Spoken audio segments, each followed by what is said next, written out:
continuar, o primeiro vídeo que eu deixei aí fala sobre permanecer no amor.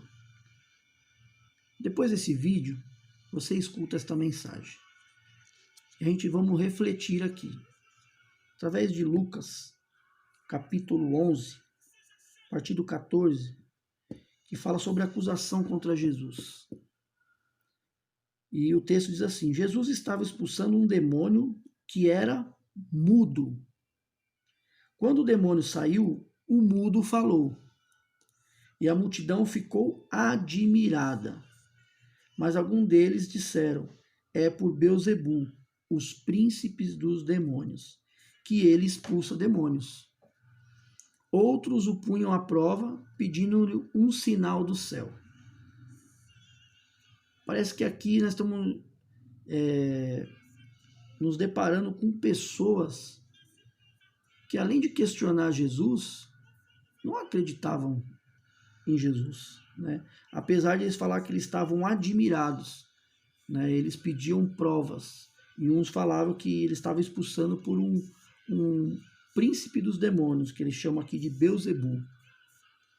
A incredulidade, né, do homem, né, o desacreditar, né? E o verso 17, o que me chama a atenção aqui, que Jesus fala assim: Jesus conhecendo os seus pensamentos, porque Jesus conhece os pensamentos do homem, disse-lhe: todo reino dividido contra si mesmo será arruinado, e uma casa dividida contra si mesmo cairá.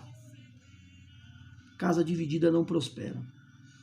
Eu queria chamar a atenção através da mensagem passada, quando a gente fala do corpo, que o corpo tem que permanecer no amor, ser paciente, que o que parece ser o menor tem a importância como o que parece ser o maior, e vice-versa. O dedinho é tão importante como a mão é tão importante como o pé é tão importante como o coração. Então Jesus veio, como eu falei na mensagem passada, nos dar um exemplo de humildade, quando ele lavou ali os pés de Jesus. E Mateus, 12, 25, 26, que também dá referência, só falando sobre casa dividida. Jesus, ali em Mateus 12, 25, ele vai falar sobre o prejuízo que causa divisão para algo que não foi criado para ser dividido, ou seja, o corpo não foi criado para ter divisão. Jesus disse: todo reino dividido contra si mesmo ficará deserto, e toda cidade ou casa dividida contra si mesmo não subsistirá. Se Satanás espelha Satanás, dividindo está contra si mesmo. Como, pois, subsistirá o seu reino? O que Jesus nos ensina nesse texto é que um reino se enfraquece quando se divide. As pessoas o estavam acusando de expelir demônios sobre um espírito, sobre um príncipe dos demônios. E eles mostram que até Satanás não entraria nessa empreitada, pois seria como embarcar num barco furado. Se dividisse, ele mesmo se destruiria. Ou seja, como que pode, um corpo, se dividir? Ou seja, está se destruindo, está enfraquecendo espiritualmente, A igreja de Jesus não foi criada para ser dividida.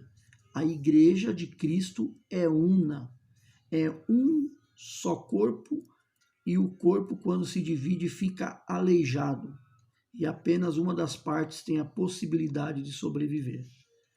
E não é essa a intenção. A intenção do Senhor é que o corpo sobreviva, É que o corpo, todos que fazem parte, esteja bem, na mesma direção, no mesmo espírito, Então aqui, a divisão da igreja não agrada a Deus. Para evitar a divisão, Paulo toma algumas atitudes em relação aos crentes da igreja em Coríntio, Eu fiz uma anotação aqui.